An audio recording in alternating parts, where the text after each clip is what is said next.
पहुँचे जिधर गूंजे वही अल्लाह अकबर की सदा, अल्लाह अकबर की सदा, अल्लाह अकबर की सदा। ये कारवाने इश्क है।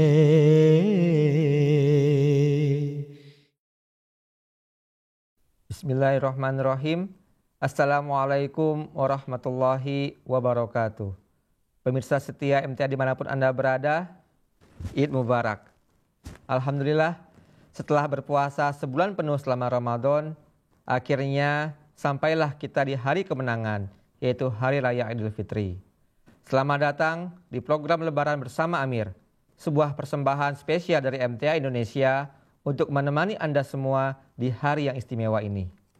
Di program ini, kita akan menggali lebih dalam tentang keistimewaan Idul Fitri, sekaligus mendapatkan kesempatan untuk bertanya dengan narasumber kita yang istimewa, yaitu Maulana Mirajuddin Syahid, yaitu Amin Nasional Jemaat Ahmadiyah Indonesia.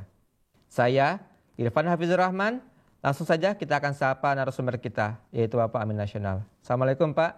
Waalaikumsalam warahmatullahi. Sehat Pak? Alhamdulillah. Id Mubarak Pak, saya sampaikan. Khair Mubarak. Khair Mubarak. Baik Pak, di program kita kali ini kita akan lebih menggali tentang bagaimana keistimewaan Idul Fitri. Ya. Jadi yang pertama ingin saya kemukakan atau pertanyakan kepada Bapak adalah bisa ceritakan oleh Bapak bagaimana sih sejarah awal dari perayaan Idul Fitri ini? Iya. Baiklah, pertama saya ucapkan Bismillahirrahmanirrahim. Memang perayaan Idul Fitri ini sesungguhnya memang ada hubungannya sangat erat sekali dengan kita menjalankan ibadah puasa selama bulan suci Ramadan. Dan puncak daripada kita perayaan ya, telah berhasilnya kita menjalankan atau menunaikan ibadah puasa ini, maka itu adanya adanan syukuran ya, bersyukur pada Allah Ta'ala kita telah berhasil menjalankan ibadah puasa. Dan itu disabdakan atau difirmankan oleh Allah Subhanahu wa taala ya dalam kitab suci Al-Qur'an, yaitu surah Al-Baqarah ayat 185. Ayatnya adalah walituk milul iddata walitukabirullaha ala ma hadakum wa la'allakum tashkurun. Yang secara singkatnya adalah demikian ya, artinya dan hendaklah kamu mencukupkan bilangan puasa dan hendaklah kamu mengagungkan Allah atas petunjuknya yang diberikan kepadamu supaya kamu bersyukur. Nah di sini setelah kita tadi menyempurnakan puasa kita ya selama bulan suci Ramadan ini, kemudian situ Allah Ta'ala mengatakan kita harus mengagungkan Allah Ta'ala ya, karena ini semuanya petunjuknya kita melaksanakan ini. Kemudian setelah selesai tentunya kita harus ucapkan rasa syukur pada Allah Ta'ala. Syukur ya. Ayat tersebut memang hubungannya dengan kita merayakan Idul Fitri. Dan perayaan Idul Fitri sendiri yang telah dicontohkan atau telah dilaksanakan yang pertama kali oleh junjungan kita Nabi besar Muhammad Rasulullah SAW, yaitu memang di tanah Arab khususnya sudah memiliki ada perayaan-perayaan ya besar di sana. Dan kemudian setelah Islam datang ya, yaitu Rasulullah SAW telah membawa Islam ini, kemudian menggantikannya dengan dua hari raya yang lebih bermakna, yaitu Hari Raya Idul Fitri dan Hari Raya Idul Adha. Kemudian diwayatkan bahwa ketika Rasulullah SAW tiba di Madinah ya, juga penduduk di sana memiliki juga tradisi ya, merayakan dua perayaan besar di sana. Kemudian beliau menggantikannya dengan Hari Raya Idul Adha ya, atau Idul Fitri. Ya. Ya, sebagaimana sabda beliau, sesungguhnya Allah telah menggantikan untuk kalian dua hari raya yang lebih baik dari itu, yaitu Hari Idul Adha dan Hari Idul Fitri. Ini diriwayatkan dalam hadis Abu Dawud. Lalu Pak, kalau makna dan filosofi yang terkandung di balik perayaan Idul Fitri ini bagi umat Islam itu apa Pak? Mengenai makna dan perayaan ya Hari Raya Idul Fitri itu, Dan Pulau Posi, sebenarnya tadi saya belum menjelaskan ya, lebih rinci lagi sebetulnya mengenai masalah tadi yang awal ya.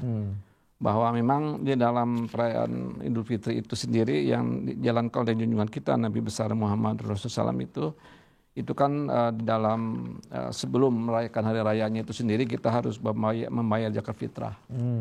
Zakat fitrah ini hubungannya dengan sosial ya. Kepada masyarakat kita, kepada saudara-saudara kita yang tujuannya untuk memberikan juga kegembiraan, mengikutsertakan kegembiraan kepada orang-orang yang miskin atau orang-orang yang memerlukan ya, supaya mereka pun ikut bergembira. Dan ini pelaksanaannya sebelum sholat hari raya Idul Fitri ya, yaitu yang tercantum dalam Bukhari dan Muslim. Kemudian di dalam perayaan Idul Fitri sendiri itu ada namanya pelaksanaan salat Idul Fitri ya. Dan sholat ini tentunya yang awalnya selalu diadakan di lapangan yang luas ya, karena memang waktu itu pasti orang membludak ya, jemaahnya banyak dari mana-mana datang. Tapi kalaupun misalkan di masjid pun yang punya masjid luas juga bisa dilaksanakan di masjid gitu. Dan ini juga tercantum dalam hadis Bukhari ya. Kemudian dalam sunnahnya itu adalah kita berjalan kaki ya, menuju tempat salat Id dan mengambil jalan yang berbeda. Yang dilakukan oleh Rasulullah begitu. Berbeda ya, jalannya.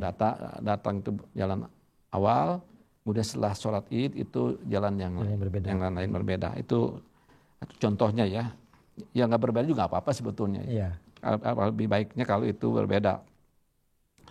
Kemudian di dalam sholat itu sendiri ya, dalam sebelum sholat kita melakukan takbir-takbir khusus ya.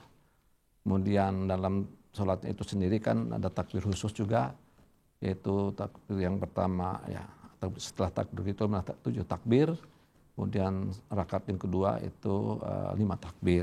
Itu takbir yang dilakukan dalam sholat Idul Fitri. Dan juga di situ waktu di dalam setelah khutbah itu juga kita berdoa bersama ya, yang dipimpin langsung oleh imam sendiri gitu. Itulah perayaan Idul Fitri ya, yang secara spiritual ya dan secara kegembiraan juga kita mencerminkan bagaimana kita rasa gembira dan bersyukur pada Allah Ta'ala kita telah berhasil dalam menjalankan ibadah puasa. Iya. Jadi salah satu tadi yang Bapak sebutkan juga pentingnya bersyukur. Jadi salah satu makna Idul Fitri itu bersyukur ya. Bersyukur. Ya.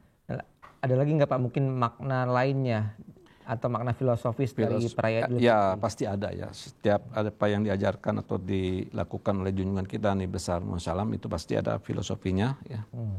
Yang pertama tentu bagaimana kita telah berhasil ya. Itu artinya dia kembali kepada yang sesuatu yang aslinya atau itu juga artinya berulang-ulang ya. Dan fitrah itu kembali yang aslinya. Jadi kita selama bulan suci Ramadan ini ya telah berhasil merayakan itu. Tentu kita apakahnya akan selama bulan suci Ramadan itu akan mengembalikan ya, fitrah kita yang baik ya.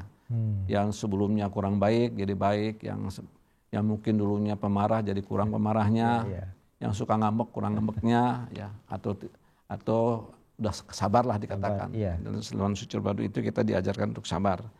Pendeknya kita berhasil menekan semua apa-apa yang tidak baik sebelumnya menjadi baik ya. Itu namanya kembali kepada fitrah. Ya. Dan sebagaimana yang juga difirmankan Allah SWT, sebagaimana yang tadi sudah saya bacakan ayatnya bahwa ya, kita sudah melengkapi atau menyempurnakan semua hari-hari puasa itu selama bulan puasa, dan setelah selesai kita bersyukur ya. Ya, itu rasa syukurnya itu karena kita telah berhasil kembali kepada fitrah kita yang baik gitu. Itu sebetulnya. Kemudian juga kita di dalam tujuan dari puasa itu sendiri kan kita la'allakum tattaqun, supaya kita bertakwa. Ya. Takwa sebagaimana sudah sering saya jelaskan ya di dalam event-event lain bahwa yang dikukuhkan oleh para sahabat bahwa takwa itu sendiri apabila kita berjalan di mana jalan itu banyak duri ya, kita dengan hati-hati jalan di jalan tersebut sehingga tidak kena duri ya, itu adalah takwa. Demikian bulan puasa suci Ramadan ini adalah dengan adanya kita puasa itu tentu kita akan melangkah ya dari menyamakan diri dari duri-duri akan membatalkan puasa itu sendiri. Jika kita selama bulan puasa itu dilatih untuk berjalan hati-hati supaya tidak kena duri-duri yang akan mengganggu ketakwaan atau keimanan kita pada Allah Subhanahu wa taala. Itu, maka kita bersyukur dalam Idul Fitri ini sendiri. Kemudian juga di dalam hadis-hadis yang dikemukakan oleh junjungan kita Nabi besar Muhammad SAW itu, memang kenapa kita gembira ya di dalam Idul Fitri itu. Id itu juga gembira artinya ya. Karena tujuan dari puasa itu sendiri yang supaya kita tadi bertakwa, kemudian Rasulullah SAW juga mensabdakan bahwa bagi orang yang berpuasa itu ada 2 kegembiraan bagi hamba Allah Ta'ala itu. Yang pertama saat berbuka puasa, yang kedua yaitu kebahagiaan saat berjumpa dengan Allah Subhanahu wa taala. Itu tercantum dalam hadis Muslim ya. Dan memang kita berjumpa dengan Allah Ta'ala dalam artian apa? Yang satu adalah kita dahaga ya. Tiba-tiba kita dapat karunia dari rasa lapar, rasa haus, kita berbuka puasa itu kita juga dapat rezeki dari Allah Ta'ala. Rasa syukur kita telah sampai kepada puasa dengan berbuka itu. Kemudian di dalam bulan puasa itu sendiri kita banyak ibadah. Nah ibadah itu salah satunya adalah kita sholat tahajud atau tarawih. Di dalam sholat tahajud itu, atau dalam sholat itu, atau ibadah-ibadah itu, sholat baik wajibnya, baik itu sunnahnya, atau yang gambarkan tarawih ataupun tahajud, ya, itu disabdakan sholat itu sendiri adalah as-sholatu mi'rajul mu'minin. Sholat itu adalah merupakan mi'rajnya orang-orang beriman. Ya. Jadi artinya sholat itu adalah peristiwa atau satu cara kita bertemu dengan Allah Subhanahu wa taala. Maka kita dalam bulan suci Ramadan itu kita bergembira karena kita telah berhasil. Yang satu adalah kita bergembira dapat rezeki ya, dalam berbuka itu, dalam dahaga itu. Yang kedua, kita selama bulan puasa beribadah, sholat khususnya, disitulah kita berjumpa dengan Allah Ta'ala, kita gembira. Gitu. Dan diakhiri dengan tadi rasa syukur juga dengan sholat sunnahnya. Sunnah itu sendiri. Gitu. Itu artinya begitu. Kemudian di dalam bulan puasa itu sendiri kita telah juga berhasil ya mewujudkan rasa kasih sayang kita dengan sesama kita. Dan rasa puasa itu memberikan pelajaran kepada kita, orang-orang yang sulit, yang lapar dan sebagainya. Dan kita menjahirkan sifat kasih sayang kita sebagaimana yang sifat-sifat Allah Ta'ala, sifatullah ya. Kita harus warnai dengan warna Allah Ta'ala. Allah Ta'ala sifat penyayang, kita pun harus munculkan sifat penyayang. Melatih dalam bulan puasa itu. Sifat rohim, sifat pengasih, ya, pelindung dan sebagainya, kita pun harus seperti itu. Sifat memberikan ampunan atau memaafkan pada saudara kita yang lain, itu juga dilatih dalam bulan puasa itu. Dan akhirnya di dalam Idul Fitri itu kita saling memaafkan. Gitu. Itu kemudian juga di dalam puasa itu sendiri kita tadi pada akhir bulan puasa itu sendiri, yaitu kita sebelum merayakan Idul Fitri, kita membayar zakat fitrah. Nah itu juga kita telah memberikan satu penyempurnaan dari rasa kasih sayang sesama, gitu. Supaya siapapun, tetangga kita, saudara kita dan lain-lain, supaya ikut bergembira di dalam melaksanakan Idul Fitri itu sendiri. Itu barangkali yang filosofinya gitu ya. Masih banyak lagi sih filosofinya, saya rasa itu saja dulu yang ingin saya katakan ya. Kemudian lagi mungkin adalah masih satu yang penting adalah bahwa Idul Fitri itu sendiri ya, karena kita semuanya bersatu, itu juga memerlukan satu alat kesatuan juga ya.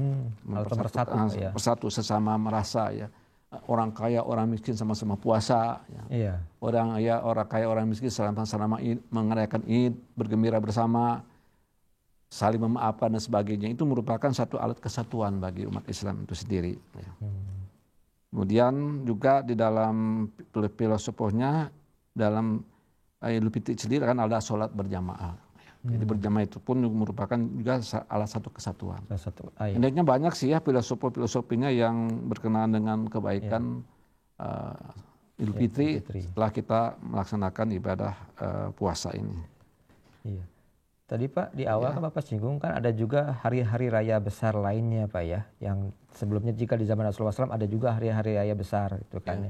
Nah, apa yang membuat hari raya Idul Fitri ini spesial Pak dibandingkan dengan hari raya yang lain gitu ya? Iya. Dan memang hari raya Idul Fitri ini memang kita tadi rasa kepuasannya itu memang sudah ditetapkan langsung oleh Allah SWT sendiri. Hari itu sendiri. Tadi sudah saya bacakan ayatnya. Setelah kita menyempurnakan puasa kita, kemudian kita mengagungkan Allah Ta'ala atas petunjuknya, ya, dan kita bersyukur ya, pada Allah Ta'ala. Itu rasa syukur. Dan itu perintah memang langsung oleh Al-Quran itu sendiri merayakan hari tersebut, hari Raya Idul Fitri ini. Kemudian ini merupakan juga hari kebahagiaan tidak hanya satu kelompok ya, tapi bagi umat Islam seluruh dunia. Kompak semua. Rasa kompak. Universal ya sifatnya. Ya. Kemudian kenapa itu juga sesuai dengan hadis-hadis yang dan juga Al-Quran itu sendiri, bahwa dalam bulan suci Ramadan itu setelah kita berhasil ya, ada satu janji Allah Ta'ala ya, yang dijanjikan bahwa kalau kita berhasil menjalankan ibadah puasa itu, maka kita akan mendapatkan pengampunan dan penyucian diri ya selama bulan puasa itu sendiri. Kita bersyukur ya, itu keistimewaannya. Kemudian kita bisa silaturahmi dan dengan saudara yang lain ya, mempererat hubungan sosial ya selama kita merayakan Idul Fitri itu sendiri. Kemudian salat dan takbir serta secara kolektif yang tidak ada pada hari lain. Kita bareng-bareng kita mengagungkan Tuhan ya. Betul. Takbir ya. Takbir. Kemudian hari berbagai kebahagiaan dengan orang miskin melalui zakat fitrah, itu juga keistimewaannya di Idul Fitri itu sendiri. Kemudian satu-satunya hari di mana puasa diharamkan sebagai bentuk rasa syukur ya. Jadi waktu itu sudah selesai puasa, kalau ada yang puasa itu haram, nggak boleh. Oh iya, pas hari raya Idul Fitrinya itu ada keistimewaan dari Allah Ta'ala bahwa jangan kamu puasa waktu Idul Fitri, itu kata Allah Ta'ala, itu haram ya, diharamkan. Kemudian setelah kita merayakan Fitri, kita masuk ke era kehidupan baru, yaitu kita dalam hidup yang dibekali oleh rasa suci, oleh rasa bersih ya setelah Ramadan ini. Kita membersihkan diri, memperbaiki diri semua, kita seolah-olah hidup baru lagi. Gitu. Iya. Itulah sedikit penjelasan dari. Nah, saya ingin mengelaborasi lagi terkait dengan tadi yang Bapak sampaikan perihal bahwa hari Idul Fitri adalah hari kemenangan bagi umat Islam, Pak ya. Nah, tadi Bapak menyampaikan bahwa hari kemenangan itu salah satunya hari kemenangan karena kita sudah menyempurnakan ibadah puasa. Nah, kalau kita lihat juga kan ada Huzur sering menyampaikan kemenangan yang hakiki gitu ya. Nah, Bapak mungkin bisa jelaskan mengapa Idul Fitri ini disebut hari kemenangan gitu ya. Dan kemenangan seperti apa sebenarnya yang diraih oleh umat Islam gitu. Ya. Ya memang keistimewaan ya dari Idul Fitri sendiri semuanya banyak sekali ya, hikmah-hikmah di dalamnya itu. Kita kan selama bulan puasa itu ya, kata Rasulullah kan itu langit dibuka, pintu langit. Ya, tentu itu kita dalam membuka itu langit itu kita berdoa pada Allah Ta'ala. Ya, gitu kan dibuka. Pintu neraka ditutup katanya. Supaya kita pun menutupi semua keburukan kita. Supaya kita tidak masuk neraka. Ya, itu bulan puasa ini kesempatan untuk menutup keburukan-keburukan kita. Kemudian kita juga pintu surga dibuka, kata Rasulullah SAW kan gitu. Ya selama itu kita terus banyak berdoa. Setelah kita berhasil menekan semua tadi keburukan-keburukan kita. Bahkan di dalam bulan puasa itu setan pun dibelenggu. Nah, setelah kita berhasil juga membelenggu setan-setan kita itu, maka diharapkan kita bisa dimasukkan ke dalam surga Allah SWT. Surga itu bukan hanya di akhirat, di dunia ini juga dapat surga. Artinya surga itu adalah satu ketenangan, ketentraman, kebahagiaan yang tidak takut dari dikejar-kejar dosa gitu kan. Kalau kita ada dosa kan hidupnya takut rasanya ya, dikejar-kejar dosa. Tapi dengan Idul Fitri setelah kita melaksanakan Idul Adha bulan suci Ramadan, kita merayakan dengan syukuran, maka itu keistimewaannya seperti itu. Maka kita sangat bergembira ya atas telah berhasilnya kita membelenggu setan dalam diri kita. Kita berdoa, pintu langit dibuka Allah Ta'ala, kita berdoa ya, kemudian pintu surga dibuka ya, dan sebagainya itu. Jadi sebenarnya Mas banyak sekali ya tadi yang Bapak sampaikan juga filosofis, makna terkait dengan hari raya Idul Fitri ini. Tapi kalau kita lihat fenomena yang terjadi di Indonesia aja kita lihat ya. Jadi tradisi Idul Fitri semacam tradisi Pak ya. Jadi tradisi yang berulang setiap tahun yang puasa, lebaran, nyanyian petasan, makan ketupat sudah selesai gitu ya. Nah, bagaimana caranya supaya umat Islam ini tidak terjebak dalam fenomena ini Pak, menjadikan Idul Fitri hanya sebagai tradisi semata gitu. Iya. Ya memang sih kita sudah dari kecil ya. Sejak kecil kita sudah merayakan Idul Fitri. Kan kita juga tentu dalam pengetahuan itu sendiri bertahap ya. Mungkin kita waktu kecil nggak ngerti, hanya ikut-ikutan saja, gembira ya, beli baju baru dan sebagainya, ya, makan juga yang enak-enak. Tradisi-tradisi yang tadi yang biasanya mungkin jadi kalau di kampung ya jarang makan daging, waktu itu makan daging ya, betul. dan sebagainya. Dan itu merupakan satu seolah-olah seperti tradisi. Tetapi sehubungan dengan makin kita dewasa, makin banyak ilmu yang kita dapatkan, ternyata bahwa Idul Fitri puasa bulan suci Ramadan dan Idul Fitri itu mengandung suatu falsafah, mengandung hikmah, mengandung berkat yang luar biasa dari Allah Subhanahu wa taala. Kita 1 tahun sekali ya kita disucikan ya, melalui bulan suci Ramadan ini. Disucikan artinya tadi bagaimana digambarkan sebelumnya bahwa dengan kita menyucikan diri itu sehingga Allah taala membuka ya gitu pintu langit untuk kita berdoa. Sehingga Allah taala juga membuka itu pintu rahmatnya ya. Dengan kita usaha itu. Kemudian setan pun dibelenggu karena kita memang puasa itu ya. Kemudian lagi pintu surga dibuka. Setelah berhasil kita itu maka kita tentunya akan berbahagia ya. Jadi bukan hanya tradisi, tapi kita ada satu tujuan yang agung. Karena bulan suci Ramadan itu merupakan sebulan sekali dicas lah ya. Yang udah berdosa ya, disucikan lagi dalam puasa gitu. Ada satu pertanyaan memang. Bagaimana kita rasanya diterima nggak puasa kita oleh Allah Subhanahu wa taala? Iya, itu Pak. Itu yang jadi pertanyaan tentunya bagi semua orang ya. Itu sebetulnya ini pernah ditanyakan mengenai sholat ya kepada Huzur ke-4 kalau salah taala. Bagaimana kita merasa sholat kita diterima atau tidak? Kata Huzur, kalau dari kita setelah sholat itu ada perubahan-perubahan baik keperbaikan dari kita ke arah kemajuan kebaikan, ke arah kesucian ya, ke arah yang baiklah, maka itu artinya insya Allah itu diterima Allah Ta'ala. Tapi sebaliknya sekalipun kita sholat itu, tapi nggak ada perbaikan dalam akhlak kita ya, dalam diri kita, itu mungkin Allah Ta'ala masih belum terima. Karena sholat itu sendiri inna sholata tanha 'anil fahsya'i wal munkar. Sholat itu akan mencegah daripada keji dan munkar. Kita sholat terus, kalau masih korupsi juga ya itu artinya belum sampai kepada tujuan sholat. Demikian pula puasa pun seperti itu.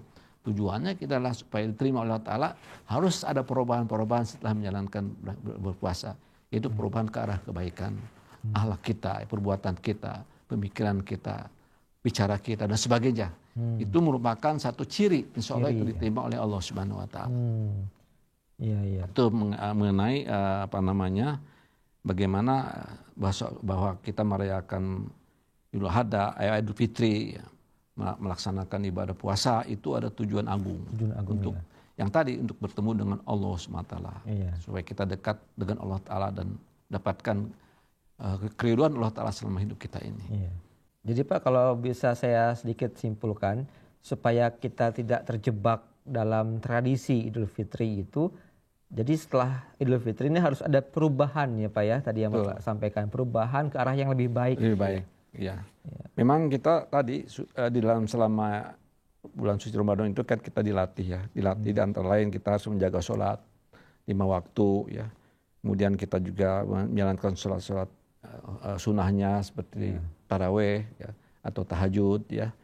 Kemudian kebaikan-kebaikan lainnya ya. Kemudian membaca Al-Quran, terus kalau bisa sih sampai tamat ya. Bukan hanya sekedar kulitnya saja istilahnya, tapi dengan artinya, dengan tujuan dari Al-Quran itu sendiri di balik ayat-ayat firman Allah Ta'ala untuk kita semua itu. Kemudian juga kita selama bulan suci Ramadan itu kita akan selalu menjaga silaturahim ya, mengeratkan persaudaraan dengan saudara-saudara kita yang lain, kemudian kepedulian sosial juga, kita saling membagi makanan, memberikan buka pada yang lain, buka puasa ya, buka bersama di antara lain ya. Kemudian juga kita tentunya selama kita bulan suci Ramadan itu akan lebih mempelajari keagungan Islam itu sendiri dan merenungkan keagungan Allah Subhanahu wa taala itu. Itu sebetulnya kelebihan-kelebihan. Jadi bukan hanya tradisi, tapi ada tujuan agung dari ibadah puasa yang dirayakan, ujungnya adalah Hari Raya Idul Fitri. Iya. Baik Pak. Nah, tadi Bapak di awal juga menyinggung tentang sholat Idul Fitri Pak ya, tata cara sedikit Pak ya. Karena memang kan ini sholat yang diadakan setahun sekali Pak ya. Jadi ada juga kadang-kadang umat Islam yang lupa tata caranya, karena memang mereka, kita lihat banyak fenomena yang kita lihat di medsos itu kan, lupa membaca takbir, rukuknya dan lain sebagainya gitu ya. Mungkin Bapak bisa jelaskan kepada kita semuanya terkait dengan bagaimana tata cara pelaksanaan sholat Id Pak, supaya menjadi reminder buat kita semuanya. Ya memang sebetulnya kita udah biasa ya, setiap tahunnya sholat Idul Fitri maupun sholat Idul Adha ya, itu ada tata caranya. Yang pertama tentu tadi sudah dijelaskan, pertama yang dicontohkan oleh junjungan kita Nabi besar Muhammad Rasulullah SAW itu dilakukan di tempat yang luas ya, yaitu di lapang ya. Itu sesuai dengan isunahkan Rasulullah ya. Tapi kalaupun nggak di lapang, di masjid juga bisa. Masjid juga bisa ya. Jadi mudah-mudahan masjidnya juga luas gitu ya, diperluas, atau di halaman masjidnya luas. Jamaahnya pasti biasa lebih banyak Pak dibandingkan dengan hari biasanya ya. Kemudian di situ juga di dalam sebelumnya tadi kita diperintahkan untuk membayar zakat fitrah ya. Jadi sebelum sholat itu sendiri, supaya nanti dalam sholat itu sendiri semuanya bergembira, tidak ada yang sedih ya, di hadapan Allah Ta'ala ya. Betul. Nggak bisa beli baju ya. Di rumah nggak ada makanan dan sebagainya, disedihkan. Nah, jangan sampai sedih saudara-saudara kita itu, maka kita harus berbagi ya, sosial tadi ya, makanan maupun pakaian ya. Kemudian setelah itu Rasulullah mendirikan sholat Idul Fitri bersama para sahabat lain semuanya ya, yang tentunya pakai baju yang bagus, yang bersih, khususnya pakai wangi-wangian. Mesti baru Pak ya? Ya baru lah. Yang namanya Idul Fitri harus gembira baru. Ya, baru. Rasulullah juga memperlihatkan seperti itu.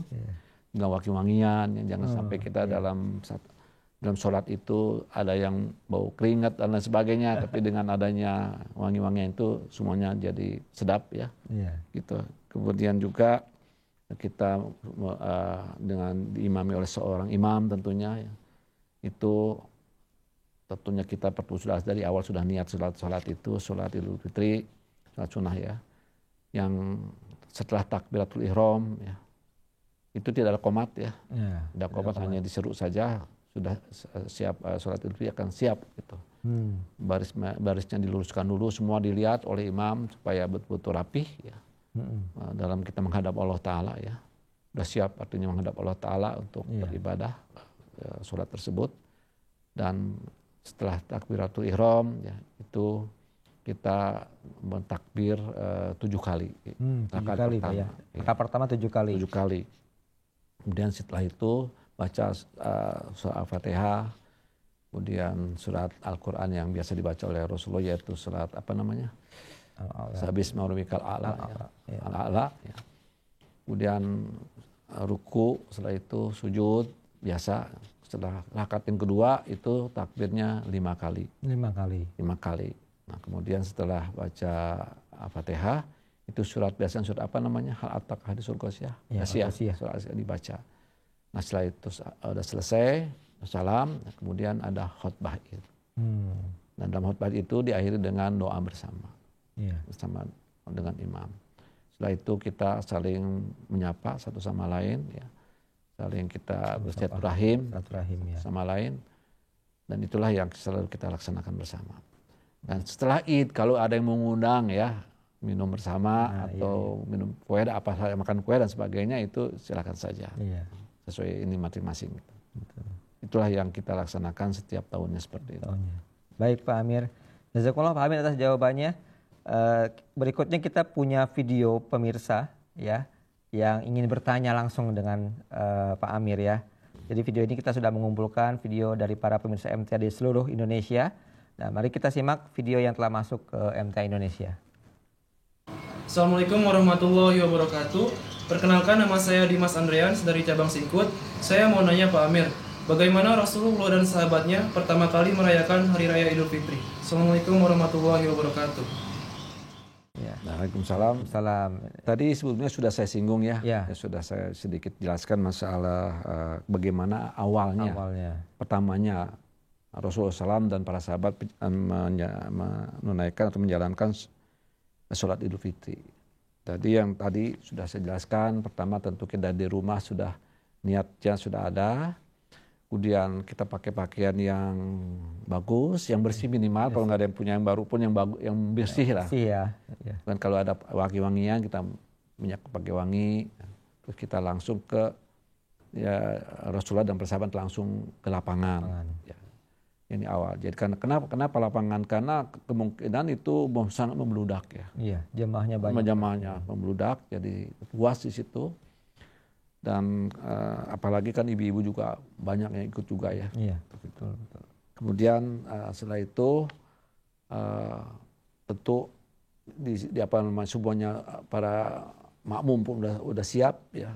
Ada seorang imam, Rasulullah sebagai imam, para sahabat di belakang berdiri semua ya. Tentu dirapikan semua dirinya, sholatnya safnya itu tidak ada qomat ya. Langsung aja dikomando oleh imam bahwa sholat itu dimulai. Dan tadi sudah saya jelaskan bahwa setelah takbiratul ihram itu pada rakaat pertama itu mengangkat takbir sebanyak 7 kali. 7 kali. Nah ini yang harus ingat ya. Ya harus ingat. Setelah 7 kali, kadang-kadang imam bisa aja lupa ya. Bisa 8 kali atau bisa berapa atau kurang gitu kan. Itu imam sudah aja ingat itu. Atau kalau makmum dikira ruku Pak. Pas yang takbir kedua dikira ruku. Iya dikira ruku gitu kan ya. Jadi setelah itu biasa ya. Setelah takbir baca surah Al-Fatihah ya. Kemudian baca surah yang sering dibaca oleh Rasulullah yaitu surat tadi Al-A'la dan Al-Ghasyiyah ya. Ya. Itu sudah gitu ruku sujud dan setelah rakaatnya yang masuk rakaat kedua ya.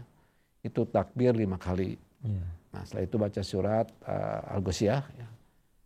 Setelah baca Al-Ghasyiyah terus kemudian selesai salam ya. Kemudian setelah salam itu ada khutbah Id ya, Idul Fitri. Ya biasanya Idul Fitri tergantung kepada situasinya, apakah panjang pendeknya, situasi yang menentukan. Nah itu setelah di dalam khutbah itu sendiri kemudian diakhiri dengan doa bersama dengan imam dengan semuanya untuk mendoakan untuk kebaikan semua ya, untuk kebahagiaan kesemuanya gitu. Nah setelah itu selesai, kemudian kita saling musafahah ya, saling silaturahim satu sama lain. Gitu. Bubarnya itu serah nanti apakah nanti mau ngajak teman-teman mau minum atau makan kue bersama atau makan ketupat dan lain-lain itu sehingga gembira semuanya. Itu sih sebetulnya. Baik Pak Amir, jazakumullah atas jawabannya. Kita simak lagi video berikutnya, silakan. Assalamualaikum warahmatullahi wabarakatuh. Izin perkenalan, nama saya Rohimat dari cabang Sukasari. Izin bertanya Pak Amir, bagaimana hukumnya jika kita melaksanakan sholat Idul Fitri di rumah, apakah hukumnya sah atau tidak? Jazakumullah Pak Amir. Assalamualaikum warahmatullahi wabarakatuh. Waalaikumsalam warahmatullahi wabarakatuh. Ya, Rohimat Sukasari Pak ya. Ya bagaimana hukumnya sholat Id di rumah katanya? Iya, sholat Id di rumah ya memang baiknya adalah kita di lapangan bersama dengan jamaah lain atau juga di masjid bersama juga. Kalau itu keadaan darurat seperti yang sakit itu tidak bisa ikut berjamaah, itu bisa di rumah. Bisa di rumah ya. Bisa di rumah. Cuman di sana tidak ada khutbah. Tidak ada khutbah. Ya baca sunnah saja. Kan kalau khutbah mah ada imam kan, imam yang khutbah gitu. Betul. Iya. Itu sih bisa di rumah tidak ada masalah. Tidak ada masalah nah, Pak ya. Bagaimana yang dijelaskan juga oleh oleh Hajat Masih Maud alaihissalam ya, beliau menjelaskan bahwa memang sholat itu selalu ditunaikannya atau dijalankannya sholat itu berjamaah bersama-sama ya. Kemudian setelah itu memang kebersamaan rasa syukur dan gembira ya bersama-sama akan berjemaah itu sendiri. Iya. Namun keadaan darurat dan uzur, seorang boleh melaksanakan sholat id di rumah sendiri karena Islam adalah agama yang memberikan kemudahan. Dan beliau bersabda, Islam bukanlah agama yang kaku, ia memberikan kemudahan dalam ibadah selama niat dan ketakwaan tetap terjaga. Kemudian Khalifatul Masih kedua, Hajat Mirza Basiruddin Mahmud Ahmad radhiyallahu anhu, beliau menjelaskan bahwa pentingnya sholat berjamaah, tetapi dalam situasi tertentu seseorang bisa melaksanakan sholat id di rumah, baik sendiri atau bersama keluarga. Jika dilakukan sendiri cukup sholat tanpa khutbah, karena khutbah tidak wajib dalam sholat id itu sendiri. Kemudian jadi sholat id lebih utama dilakukan berjamaah sesuai dengan sunnah Rasulullah ya. Namun jika ada uzur seperti sakit, kondisi darurat atau larangan lainnya ya, atau halangan lainnya, salat id tetap sah dilakukan di rumah sendiri, baik sendiri maupun berkeluarga. Gitu. Keluarga ya. Jadi ada keringanan Pak ya? Ada keringanan ya bagi yang ini yang yang kesulitan ya. Kemudian jika tadi saya katakan bahwa boleh berkeluarga, ya. Boleh Bisa. berkeluarga. Iya. Jadi agama Islam itu adalah agama yang fleksibel. Fleksibel, Allah tidak Ta'ala kaku ya. Tidak tadi kata kaku. Masih mau Allah Ta'ala tidak memberikan kesulitan bagi hamba-hambanya gitu. Ya. Baik Pak Amir, jazakumullah. Kita akan simak video berikutnya, silakan. Assalamualaikum warahmatullahi wabarakatuh. Perkenalkan, nama saya Tahera dari cabang Jakarta Pusat. Pak Amir, saya mau bertanya, apakah wanita wajib mengikuti sholat id? Jazakumullah. Wassalamualaikum warahmatullahi wabarakatuh. Waalaikumsalam. Nah, Tahera Jakarta Pusat Pak. Iya. Apakah perempuan wajib untuk ikut sholat id Pak? Iya. Anjuran bagi perempuan untuk mengikuti sholat id ya itu memang ini selalu ada pertanyaan. Ya, perempuan juga dianjurkan untuk mengikuti sholat id sebagaimana yang diajarkan oleh Rasulullah SAW dan para khalifah beliau ya. Rasulullah SAW memerintahkan agar perempuan termasuk wanita haid tetap keluar untuk menghadiri sholat id dan ikut serta dalam takbir, doa, dan juga kebersamaan dalam merayakan hari kemenangan.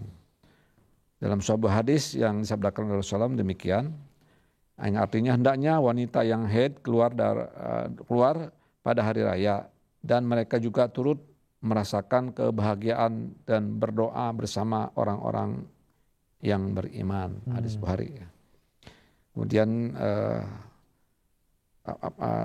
keterlibatan dalam ibadah itu wanita memang selalu dianjurkan juga mengikuti ya. Ya di antara lain tadi ibadah sholat Idul Fitri juga dihendaki ikut serta ya. Jadi ini juga merupakan satu rasa persatuan juga dari pihak wanita juga seperti itu dengan kaum laki-laki, cuman beda tempat. Beda tempat ya. Tidak nyatu ya. Ada pardahnya dikatakan ya. Betul. Kemudian memang tidak ada pembatasan ya, wanita haid dibolehkan untuk hadir namun tidak sholat, tetap ikut serta dalam kegiatan seperti takbir dan doa. Jadi yang haid pun ya, wanita boleh ikut merayakan kegembiraan tapi ya. tidak ikut sholat. Tidak ikut sholat ya. Doanya ikut bersama, mendengarkan khutbahnya juga ikut juga gitu. Kemudian Hajat Muhammad bersabda, beliau menekankan bahwa wanita juga berhak untuk ikut serta dalam sholat id dan merasakan kebahagiaan. Bahkan beliau mendorong untuk mengajak seluruh keluarga, baik laki-laki maupun perempuan, untuk menghadiri sholat id secara berjamaah. Para khalifah beliau juga seperti yang dijelaskan oleh Khalifatul Masih kedua maupun ketiga dan keempat dan yang kelima, mereka selalu menganjurkan ya, agar perempuan Ahmadiyah ikut serta dalam sholat id sebagai bagian dari ibadah kolektif. Itu dari pendapat para khalifah kita ya. Itu barangkali yang ingin saya jelaskan bahwa wanita boleh ya, tidak ada halangan. Tidak ada halangan sekalipun haid ya. Namun tidak sholat, hanya mengikuti doanya, ikuti mendengar khutbahnya ya, ikut bergembira satu sama lain ya. Baik Pak Amir, jazakumullah. Mari kita simak video berikutnya, silakan diputar. Assalamualaikum warahmatullahi wabarakatuh. Perkenalkan, nama saya Bilal dari cabang Bogor. Izin bertanya Pak Amir, jika kita terlambat datang ke sholat id dan melewatkan takbir tambahan, bagaimana cara menggantikannya? Jazakumullah. Assalamualaikum warahmatullahi wabarakatuh. Waalaikumsalam. Ini dari Bilal Cabang Bogor katanya, Pak. Gimana kalau kita terlambat sholat, Pak? Iya. Takbirnya itu kita telat, Pak. Iya. Gimana cara kita? Ya sebetulnya sih harusnya ya dalam malam takbir jangan terlalu larut tidak tidur ya. Iya. Nanti begadang. Ya begadang selama malam takbir itu. Jadi kalau begadang bisa saja kesiangan tidurnya ya. Iya. Sehingga bisa lambat kita ikut dalam sholat Idul Fitri yang memang kita nantikan bersama ya untuk mengikuti sholat itu sendiri. Jadi jika seorang terlambat datang ke sholat Id dan melewatkan takbir tambahan, caranya adalah dengan mengikuti imam dan melanjutkan sholat seperti biasa. Ya, berikut adalah langkah-langkah yang harus diambil. Ya. Satu, misalnya kita terlambat nih, masuk ada langsung ke barisan itu ke jamaah ya, ke saf ya. Jadi langsung aja gitu. Kita mengerjakan takbir langsung ikuti apa yang diinginkan oleh imam. Jadi kita tidak memberi, misalnya ada kekurangan dua misalnya, nggak usah diulang lagi, ikut aja. Ikut aja. Karena ikuti rakaat yang sedang berlangsung, ya. Ikuti aja langsung apa adanya yang dijalankan oleh imam ya. Ketika terlambat ya. Yang ketiga takbir tambahan 7 takbir. Ya, jadi seandainya tadi saya katakan bahwa 7 takbir yang pertama, tapi ketinggalan nih. Hanya kita dapat 2 takbir ya ikut gak apa-apa. Nggak usah diulang-ulang lagi. Gak usah tambah ya. Nggak, ya. Nanti sendiri dia. Imam baca lain, dia takbir sendiri. Gitu. Jadi tetap itu peran imam. Jadi sudah ditanggung imam lah ya. Tanggung supir ya. Gitu. Ya, kemudian setelah itu ya sama sempurna juga sih, sebetulnya sama aja gitu. Berakhir. Nah, tetap itu salatnya adalah dikatakan oke lah. Sah ya. Dikatakan sah juga gitu. Jadi kesimpulannya adalah bahwa takbir tambahan yang melewatkan tidak perlu diganti setelah salat selesai. Yang terpenting adalah mengikuti imam dan melanjutkan salat dengan niat yang ikhlas. Salat Anda tetap sah meskipun Anda terlambat mengikuti takbir tambahan di rakaat pertama dan kedua. Iya. Yang nggak saya nggak sholat, Pak. Gitu. Baik, Pak. Jazakallah atas jawabannya, Pak. Kita masih ada beberapa video lagi. Silakan. Assalamualaikum warahmatullahi wabarakatuh. Perkenalkan, nama saya Nasira Azhara dari cabang Ikatan Saudara Lampung. Izin bertanya Pak Amir, apakah ada doa atau zikir khusus yang dianjurkan setelah selesai sholat Id? Jazakumullah. Assalamualaikum warahmatullahi wabarakatuh. Iya. Ini ada Nasira, Pak, dari Lampung, Ikatan Saudara ya. Apakah ada doa khusus, Pak, yang dibaca ketika Idul Fitri ini? Iya. Memang sih setelah sebelum sesuai setelah selain melanjutkan takbir disarankan untuk berdoa syukur, memohon kebaikan dunia dan akhirat, yaitu Rabbana atina fid dunya hasanah wa fil akhirati qina adzabannar ya, serta berzikir ya. Semua ini adalah bentuk kehidupan beribadah yang terus berlanjut setelah selesai puasa ya, bulan Ramadan, dan merupakan cara untuk memperoleh keberkahan di hari raya. Jadi itu tentu sebelumnya takbir ya, takbir terus kita takbir. Nah, setelah itu kita ikut berdoa, banyak berdoa untuk kebaikan dunia akhirat dan banyak berzikir ya. Berzikir pada Allah Subhanahu wa taala. Zikir ini mengingat Allah taala dengan menyebut nama asmanya ya, dengan mengingat Allah taala, dengan menyanjung Allah taala ya. Itu berzikir semuanya itu. Jadi itu yang setelah sholat Id itu sendiri gitu. Dan tentunya kita di dalam sholat itu sendiri walaupun kita memakan makanan gembira, tapi ingat pada Allah Ta'ala yang telah memberikan kenikmatan ini. Poin Bapak yang tetap bersyukur ya. Bersyukur, itu rasa syukur, tetap kita mengingat nikmat-nikmat Allah Ta'ala yang telah diberikan kepada kita, ya. Apalagi dalam hari raya Idul Fitri itu sendiri. Baik, Pak Amir, jazakumullah. Kita masih ada video, silakan. Assalamualaikum Pak Amir, nama saya Rizka Matunisa dari cabang Jakarta Timur. Saya mau bertanya, jika Idul Fitri jatuh pada hari Jumat, apakah seseorang wajib menunaikan sholat Jumat setelah melaksanakan sholat Id? Jazakumullah. Wassalamualaikum warahmatullahi wabarakatuh. Waalaikumsalam warahmatullahi wabarakatuh. Jadi Rizka dari Jakarta Timur, kalau sholat Idnya ini jatuh pada hari Jumat, Pak, Idul Fitrinya ini, apakah kita wajib untuk melaksanakan sholat Jumat, Pak? Itu waktu saya di Rabuah ya, dulu waktu saya sekolah di Jamiah Rabuah, pernah terjadi itu sholat itu Id itu bersama dengan sholat Jum'ah. Pas Jum'ah, Pas Jumat, hari Jumat ya.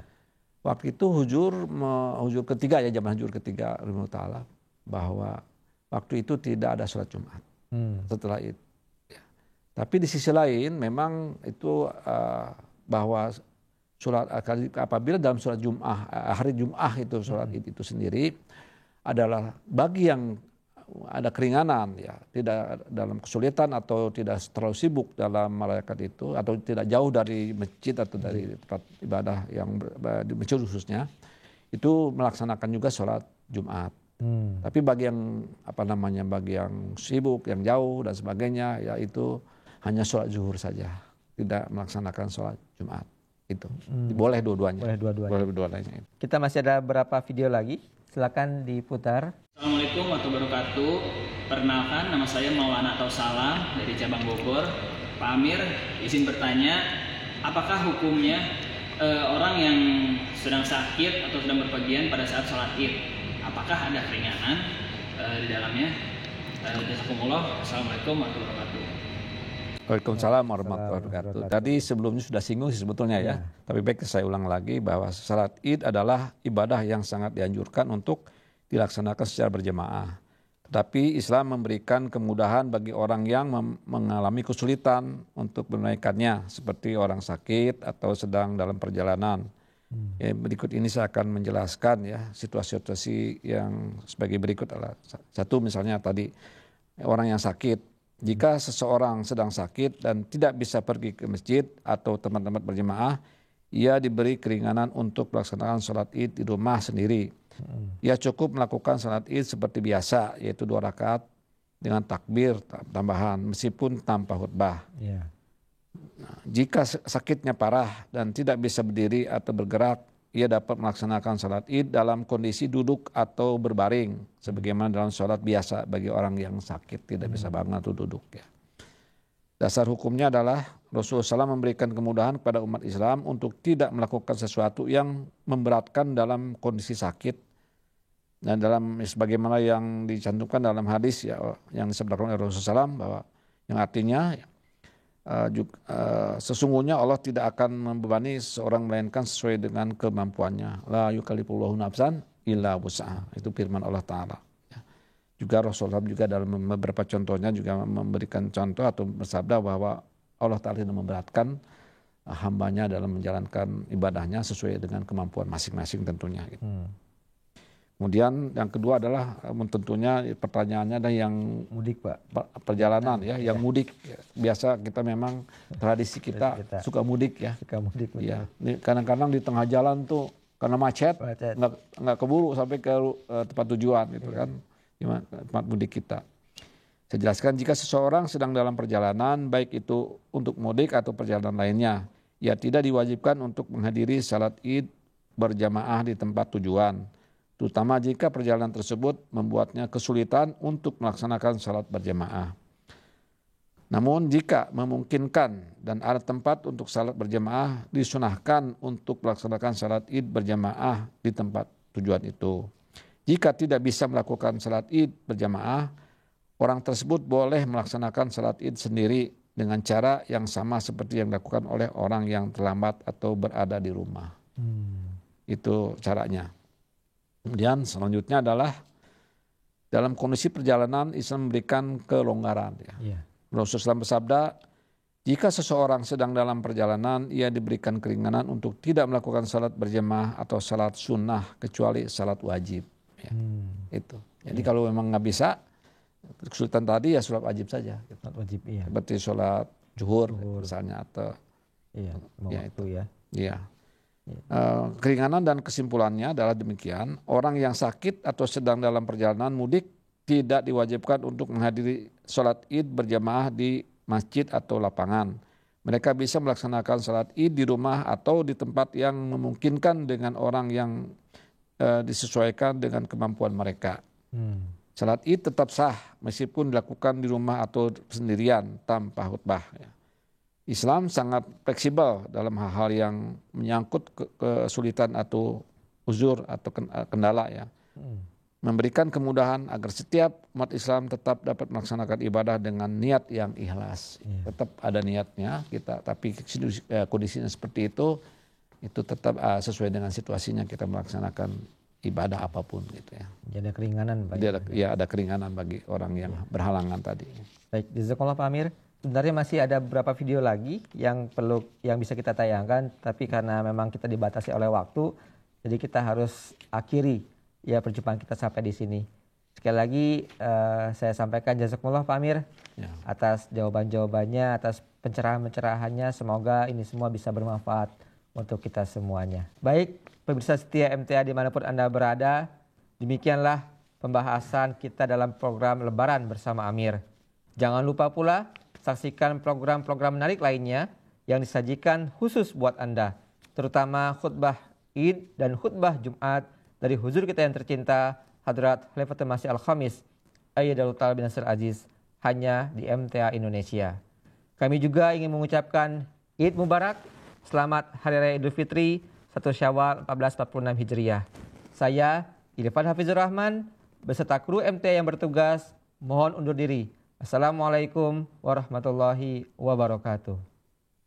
पहुँचे जिधर गूंजे वही अल्लाह अकबर की सदा, अल्लाह अकबर की सदा, अल्लाह अकबर की सदा।